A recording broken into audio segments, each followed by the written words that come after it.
आज हम भगवद गीता के 7वें अध्याय के 10 नंबर श्लोक की चर्चा करेंगे।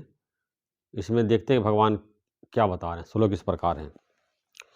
हे अर्जुन, तू संपूर्ण भूतों का सनातन बीज मुझको ही जान। मैं बुद्धिमानों की बुद्धि और तेजस्वियों का तेज हूँ।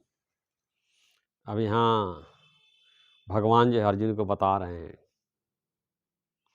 अपनी शक्तियों का वर्णन कर रहे हैं कि संसार के जितने भूत प्राणी हैं, जितने भूत हैं, अब भूत मतलब यहाँ लिखा गया है, इसका मतलब नहीं कि भूत प्रेत, भूत में सब आ गया। ये 5 तत्व है, पृथ्वी, जल, अग्नि, वायु, आकाश। ये 5 तत्व, ये मनुष्य जितने हैं, 3 जो है मेन मुख्य योनियाँ बताई गई हैं। मनुष्य योनि, पशु योनि, देव योनि।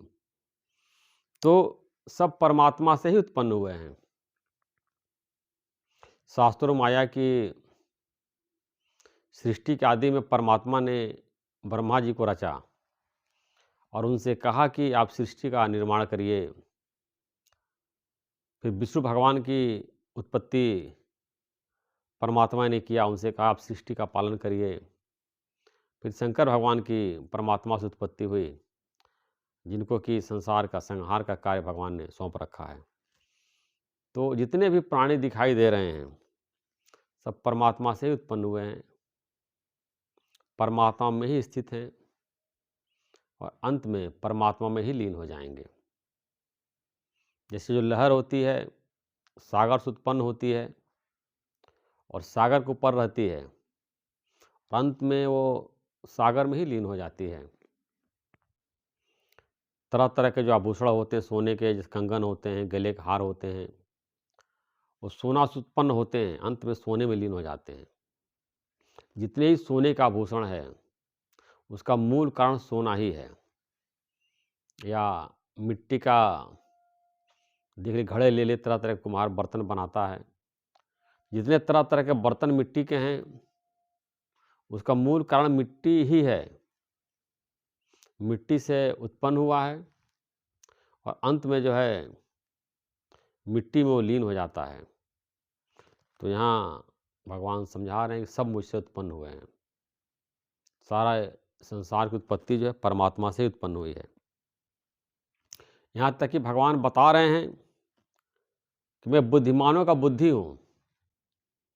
जो हमारे अंदर बुद्धि है, सोचने विचारने की जो शक्ति है, निर्णय करने की शक्ति है, जब सोचते हैं, विचारते हैं और किसी कंक्लूजन पे पहुँचते हैं, निर्णय पे पहुँचते हैं, और बुद्धि परमात्मा की दी हुई है।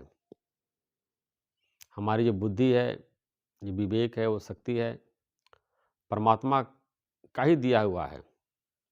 हम जो है अपने को बहुत बुद्धिमान समझते हैं, बहुत होशियार समझते हैं, लेकिन जब भगवान बुद्धि हर लेते हैं, कभी कभी जब भगवान नाराज होते हैं तो बुद्धि हर लेते हैं और व्यक्ति जो है कोई कार्य नहीं कर पाता है।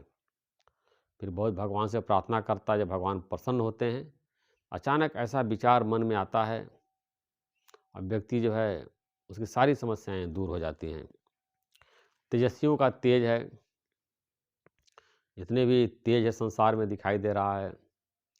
संत महात्मा हैं, जब उनको ज्ञान की प्राप्ति हो जाती है, आत्मज्ञान हो जाता है, तो चेहरे पे एक औरा बन जाती है, मुखमंडल पे।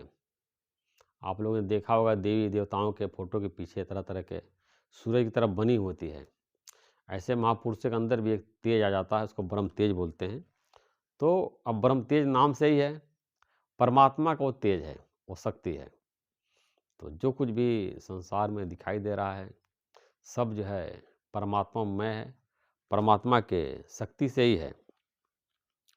अगले श्लोक में भगवान बता रहे हैं, हे भरत श्रेष्ठ, मैं बलवानों का आसक्ति और कामनाओं सहित बल अर्थात सामर्थ्य हूँ और सब भूतों में धर्म के अनुकूल अर्थात शास्त्र के अनुकूल काम हूँ। अब यहाँ जो संसार ये भारतवर्ष है, राजा भरत के नाम पे पड़ा हुआ है और अर्जुन उन्हीं का वंशज था। तो भगवान बताएं भरत श्रेष्ठ, यानी कि भरत कुल में जितने लोग पैदा हुए थे उसमें सबसे श्रेष्ठ अर्जुन हैं। तभी जो है भगवान का इतना संग उनको मिला हुआ है, भगवान इतना उनको पसंद कर रहे हैं, यहाँ तक कि उनके सारथी भी बने हुए हैं। तो अर्जुन के अच्छे गुणों के कारण ही जो है भगवान जो है इतने वो भगवान के करीब पहुँच गए हैं। तो यहाँ बता रहे बलवानों का आसक्ति और कामनाओं से रहित बल अर्थात सामर्थ्य हो। तो बलवानों के अंदर जो शक्ति है, जो सामर्थ्य है, वो परमात्मा के कारण ही है। लेकिन अब एक होती है शक्ति जो है, आसक्ति में कामना रहता है, इच्छा रहता है और अटैचमेंट रहता है, घमंड रहता है बल का, सामर्थ्य का। तो जहाँ घमंड, वहाँ परमात्मा नहीं है। लेकिन जिनके अंदर बल का जो है घमंड नहीं है, कोई उसकी कामना नहीं है, कोई आसक्ति नहीं है, जो शक्ति है बिल्कुल निर्मल है, वो जो शक्ति जो परमात्मा की शक्ति है। लेकिन जो घमंडी लोग हैं, भले वो परमात्मा के शक्ति के कारण घमंड कर रहे हैं, बल का घमंड है, सामर्थ्य का घमंड है और शरीर में, देह में आसक्ति है, परमात्मा की शक्ति के कारण ही है, लेकिन भगवान वहाँ नहीं है। लेकिन जब हमारी इच्छा खत्म हो जाती है, कामनाएं खत्म हो जाती है और कोई अटैचमेंट नहीं रहता है और सर्व हित के लिए जब हम कार्य करते हैं, तो जो हमारे अंदर सामर्थ्य आती है, जो बल आता है, वो परमात्मा का ही बल है। देखिए, एक शारीरिक बल होता है, एक मनोबल होता है, एक आत्म बल होता है। तो जो आत्म बल है, आत्म शक्ति है, वो परमात्मा का ही शक्ति है। और बता रहे हैं भूतों में धर्म के अनुकूल अर्थात शास्त्र के अनुकूल काम हो। जितने भूत प्राणी मनुष्य लोग हैं, इनके अंदर जो काम है जिसके द्वारा संतान की उत्पत्ति होती है, तो परमात्मा बता रहे हैं कि शास्त्र के अनुसार संतान उत्पत्ति के लिए जो लोग काम करते हैं वो मैं ही हूँ। लेकिन जो विषय भोगों में लगे हुए रत हैं रात दिन, उनका एकमात्र उद्देश्य जो है इंद्रियों को तृप्त करना है, तो परमात्मा वहाँ नहीं है। भले वो परमात्मा की शक्ति से कार्य हो रहा है, लेकिन परमात्मा जो है वहाँ नहीं है। इसीलिए आया है कि भोगी हृदय उदास, योगी हृदय निवास। जो भोगी होता है, परमात्मा वहाँ रहते तो हैं, लेकिन बिल्कुल जो है उदास रहते हैं। परमात्मा की शक्ति से कार्य हो रहा है, संसार का सारा कार्य जो है परमात्मा की शक्ति से ही होता है। एक पत्ता हिलता परमात्मा की शक्ति से ही हिलता है।